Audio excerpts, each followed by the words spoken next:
vamos fazer duas leituras. A primeira leitura é Levítico, capítulo 10. Depois nós vamos estudar isso com mais vagar, mas eu quero chamar a sua atenção para que você esteja preparado aí para fazer a tarefinha da liturgia, tá bom? Então vamos lá. Deixa eu ver só se os meninos voltaram aqui. Opa! Apóstolos, tá certo. Então, maravilha. Então, vamos lá. Levítico, capítulo 10, verso 1, vai dizer assim: Nadab e Abiú, filhos de Arão, ou seja, então da família sacerdotal, tomaram cada um o seu incensário e puseram neles fogo, e sobre este incenso, e trouxeram fogo, o que está escrito aí? Estranho perante a face do Senhor, e aqui essa expressão é a mais importante de todas: o que lhes não ordenara. Isso aqui você tem que grifar aí. Nadab e Abiú, eles eram sacerdotes da família de Arão, da família sacerdotal, cada um tinha o seu incensário, pesava sobre eles a responsabilidade de apresentar ao Senhor e trazer o incenso perante o Senhor e pedir e pororó. Só que eles fizeram isso de uma maneira diferente do padrão que Deus havia estabelecido. Ok?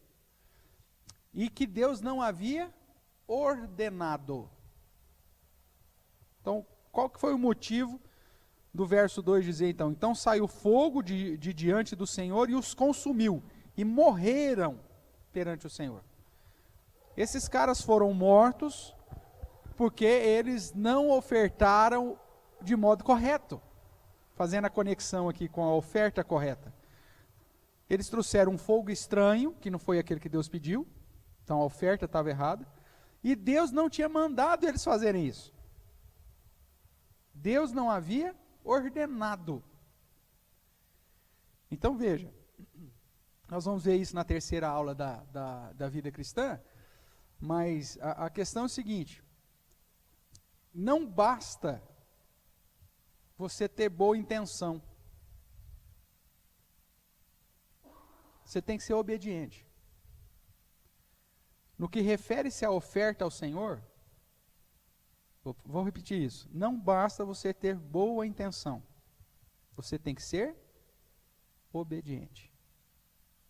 Imagine Abel, que era um menino bom, tinha fé, justo, só que ao invés de apresentar as primícias do seu rebanho e a gordura desse, ele tivesse feito uma pamonha para Deus. Deus aceitaria? Não, em algum lugar pede pamonha? Não, não pede pamonha em lugar nenhum. Então, mas Abel era um menino bom, cheio de fé, menino justo. Mas a oferta está errada. E Deus não ordenou aquilo, Deus não pediu aquilo. Então esse é o padrão que a igreja presbiteriana, eu não vou dizer nem igreja presbiteriana do Brasil, mas a igreja presbiteriana reformada, assume no contexto de adoração a Deus. No contexto, nós vamos estudar isso depois também, mas no contexto de adoração, por isso que é só um adendo aqui, nós só podemos colocar como elemento do culto aquilo que Deus ordenou. Se Deus não falou nada, a gente não coloca. Mas Deus não falou nada, pastor. Então, se Deus não falou nada, se Ele não proibiu, então, e também não ordenou, mas Ele não proibiu, então segue a vida. Não. Quando refere-se à oferta de adoração ao Senhor, ou você apresenta aquilo que Deus pediu, meu amigo, ou você está correndo risco.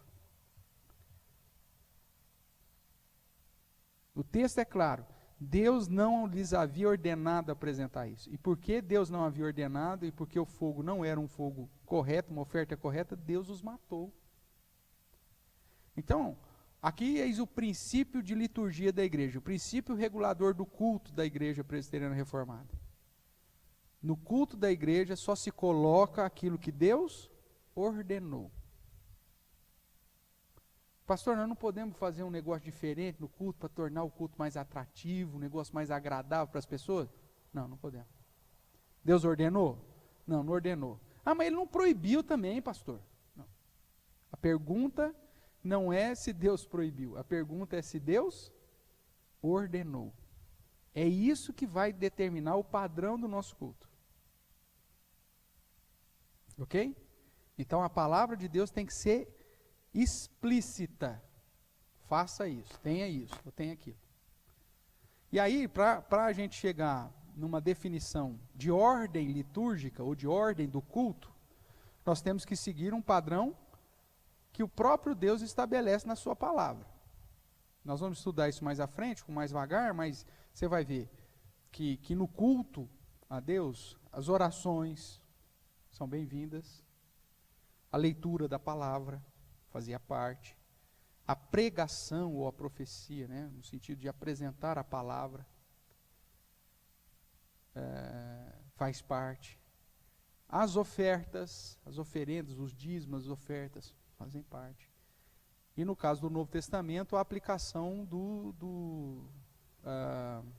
dos sacramentos, que também no Novo Testamento tinha. A própria questão da consagração do primogênito, da circuncisão, tudo isso são situações litúrgicas, são situações de adoração, de oferta ao Senhor. E tinha que ser feito rigorosamente como havia sido mandado. Em Cristo, a lei cerimonial caiu, então nós não precisamos mais de holocausto, não precisamos mais de oferta disso, oferta daquilo, mas o padrão permanece o mesmo. Ok? Então, mas isso aqui nós vamos voltar a tratar disso para reforçar. O segundo texto que eu queria chamar a sua atenção está em Isaías. Isaías capítulo 6. Isaías capítulo 6.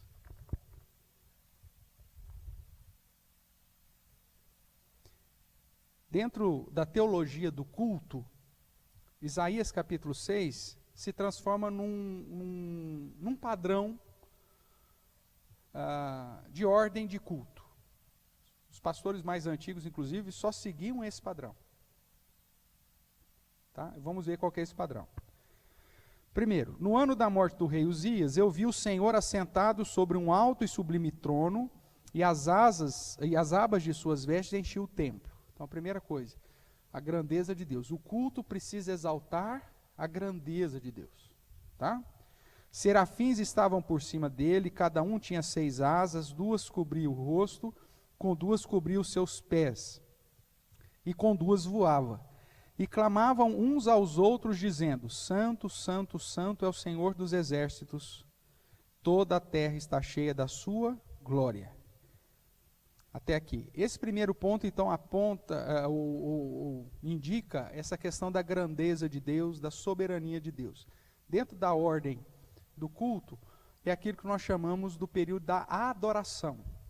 Os anjos estão lá, santo, santo, santo. Você sabe qual que é a diferença entre adoração e louvor? Sabe, Alex? Sabe, Brunão? A diferença de adoração e louvor?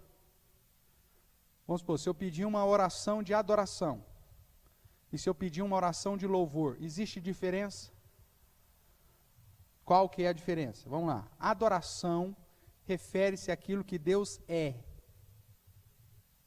Deus é santo, Deus é poderoso, Deus é grandioso. Tarará. Então, o primeiro ponto da sua ordem litúrgica exalta aquilo que Deus é. É o que nós chamamos de adoração. Então, o primeiro ponto da ordem do culto tem que ser a adoração.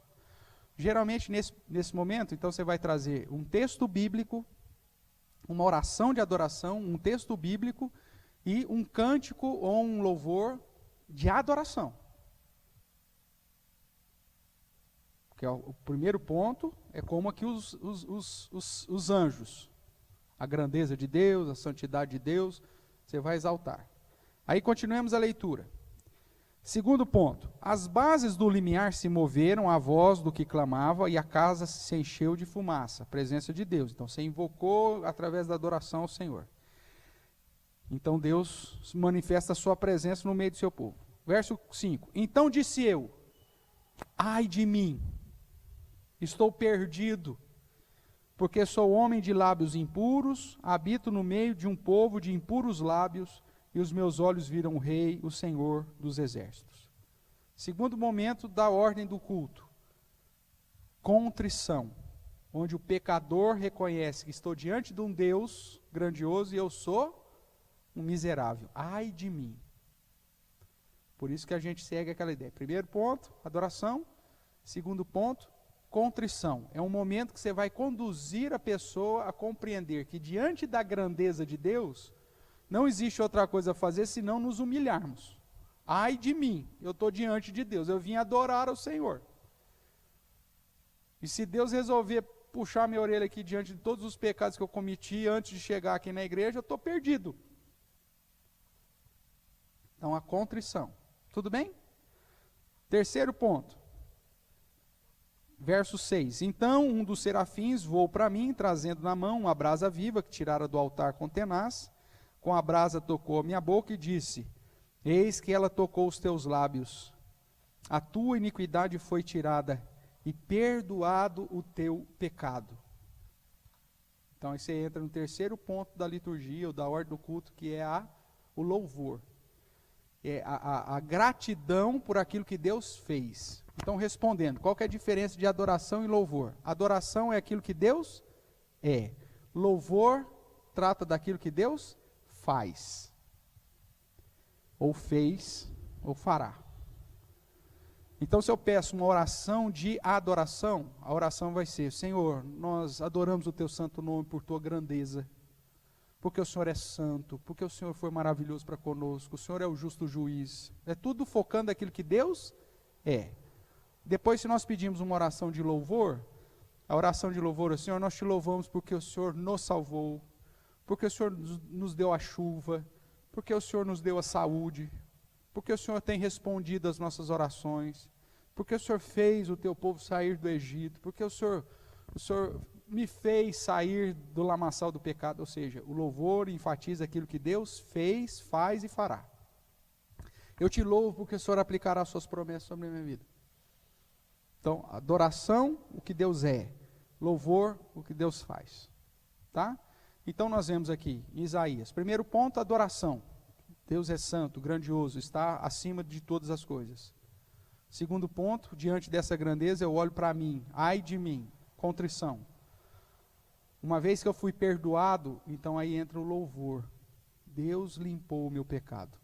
Então agora eu agradeço porque Ele me limpou, porque Ele me perdoou, porque Ele me lavou com seu lavar regenerador. Quarto ponto, verso 9. Depois disso ouvi a voz do Senhor. Veja, pregação. Ouvi o quê? A voz do Senhor. É o momento de ouvir a voz do Senhor. É a pregação que nós vemos aqui em Isaías. Que dizia: a quem enviarei? Quem há de ir por nós? E aí você tem o outro, o quinto ponto, que é a consagração. Onde ele diz: disse eu, eis-me aqui, envia-me a mim. Então, eu reconheço a grandeza de Deus, me humilho, agradeço pelo perdão recebido, ouço o ensino do Senhor e me coloco à disposição, em consagração, a fazer a vontade de Deus. Eis-me aqui, envia-me a mim. Então, olhando para Isaías, no estudo da teologia do culto, nós chegamos aí a esses 5 pontos que, de certa forma, vão limitar a minha ordem do culto. Então, o primeiro ponto, adoração. Então, geralmente, você vai pôr dentro da adoração a oração inicial, a oração de invocação, uma leitura bíblica que exalta aquilo que Deus é, e um cântico ou um hino que também aponta para a conexão com esse texto que você pegou. Se um texto está falando que Deus é santo, então você traz um cântico que fala que Deus é santo. Tudo bem? Segundo ponto, contrição ou confissão de pecados. É o reconhecimento que você é pecador diante desse Deus poderoso. Então você traz um texto que conduz a igreja a refletir sobre a nossa condição pecaminosa e a necessidade do perdão de Deus. Então você traz um texto e aí conduz as pessoas a orar, a pedir perdão. Ai de mim, a dizer para Deus: ai de mim, Senhor. Se você quiser pôr um cântico aqui, sem problema nenhum. Mas um cântico que conduz as pessoas ao arrependimento. Louvor. Você pode pôr mais um texto bíblico que agora enfatiza aquilo que Deus fez por nós. Questão do perdão, questão da salvação, questão do cuidado de Deus. E aí, feito esse texto, aí você coloca cânticos que vão louvar a Deus. Não são cânticos para agradecer a presença do visitante, não são cânticos para exaltar se a pessoa é bonitinha ou ela é feinha, não. O louvor é voltado para Deus. Então, dentro da sequência dos textos que você está usando, geralmente você usa cânticos que vão louvar a Deus, justamente ou pela sua grandeza, ou por aquilo que Ele fez por nós. Ou te preparando para aquilo que vai ser ensinado no sermão. Roberto.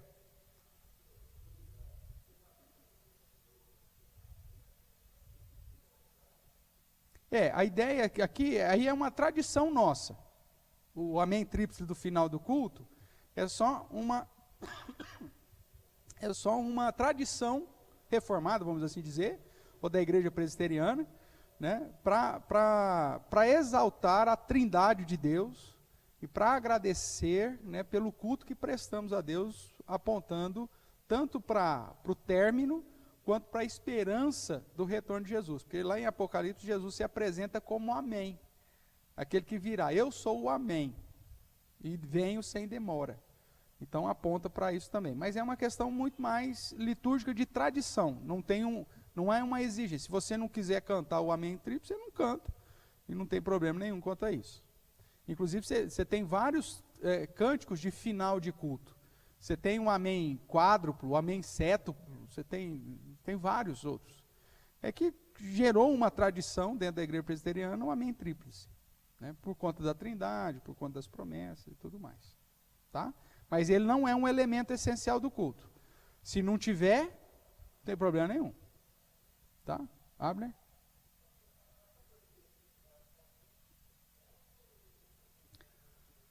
Então, dentro dessa proposta de divisão, de adoração, contrição, louvor, edificação, que é a ideia da pregação, né? Então, é edificação o nome que a gente dá. Ela pode ser encaixada tanto como edificação, dependendo da ênfase de sermão que você quer dar, ou ela pode entrar como consagração, no sentido de fazer em memória do Senhor, em testemunhar a sua fé em Jesus. Então, geralmente coloca ou dentro do momento de edificação, antes do sermão ou depois do sermão, tanto faz, né? Ou, se dependendo do sermão que for dado, se for numa perspectiva de consagração, coloca-se após o sermão, mas já na última ponta, na última parte do culto, que seria essa consagração.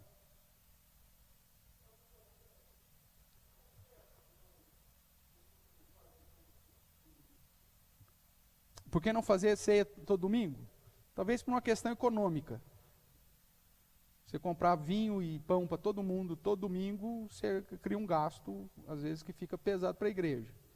E como você não tem uma determinação explícita que tinha que ser todos os domingos, e você tem o padrão de que ela substituiu a Páscoa, as igrejas, lá no começo, faziam uma vez por ano só.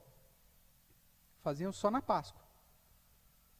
Então, como Jesus celebrou a ceia na Páscoa, instituindo a Santa Ceia, então eles deixavam de celebrar a Páscoa, porque o cristão não celebra a Páscoa mesmo, não tem por que você celebrar o Cordeiro, não tem por que celebrar, você celebra a Santa Ceia.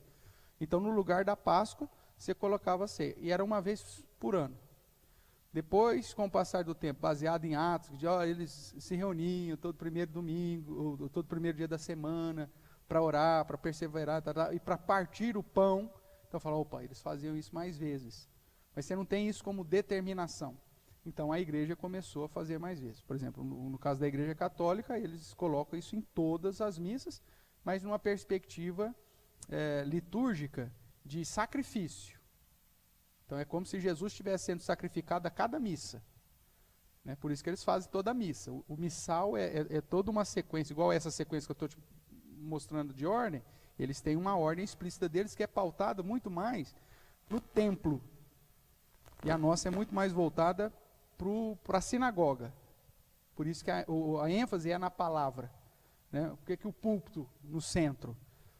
Né? Geralmente, por que a arquitetura da igreja reformada ela tem o púlpito no centro e a mesa no centro? Porque você está indicando para as pessoas que a centralidade do nosso culto está na palavra e na comunhão com Jesus.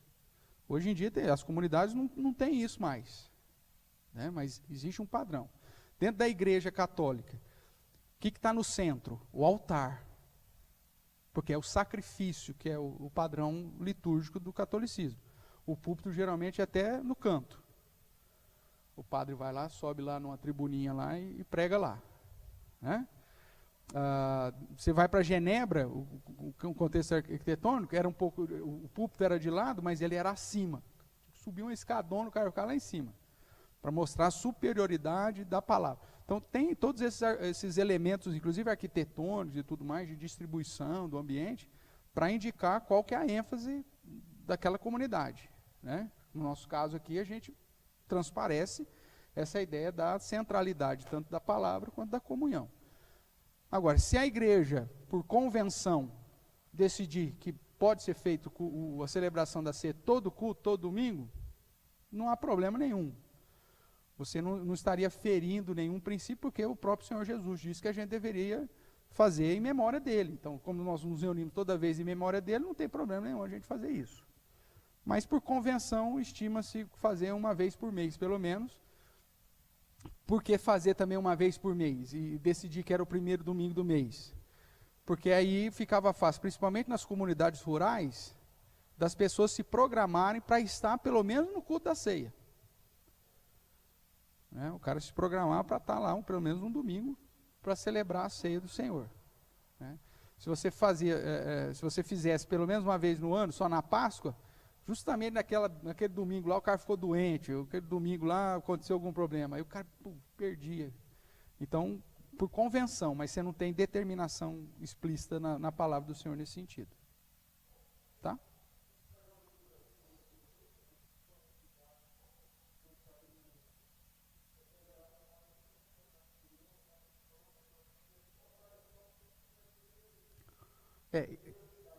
Sim, mas esse partir do pão já é uma questão que é discutida, se era a alimentação diária ou se era a questão da ceia.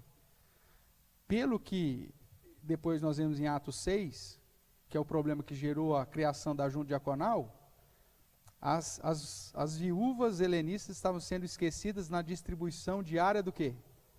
Da comida. Então, provavelmente, esse partir do pão seja tão somente uma questão da alimentação diária deles, né? Porque eles tinham tudo em comum, então eles comiam junto mesmo.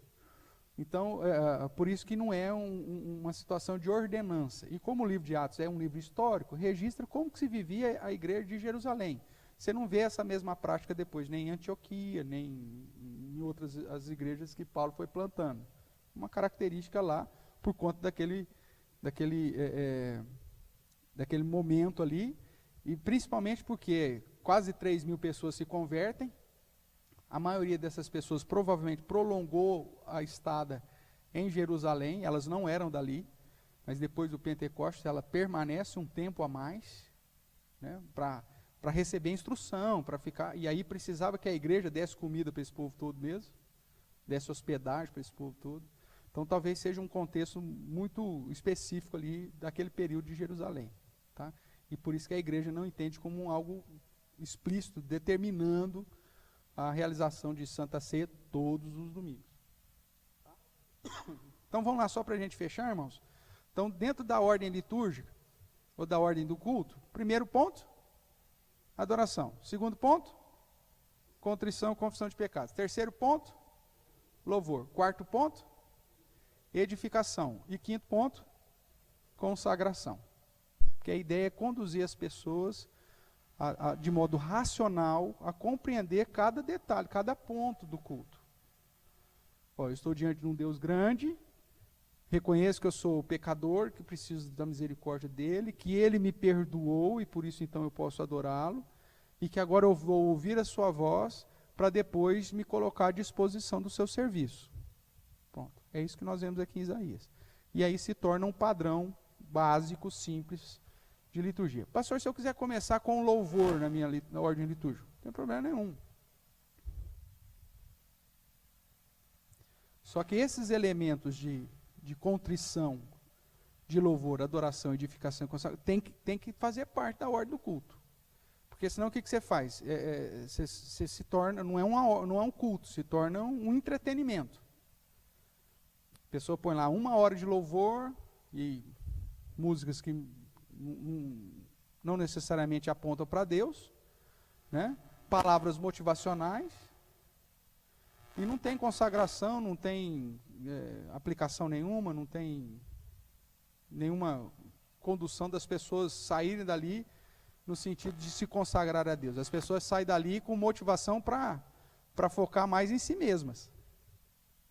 O culto coaching hoje, o que é isso? O cara sai dali, amanhã eu vou mandar, amanhã eu mando currículo, amanhã eu vou, amanhã eu peço emprego, amanhã eu vou pedir aumento. Porque os cultos são voltados para as pessoas. E o culto na visão reformada, ele é voltado só para Deus. Tudo bem, irmãos?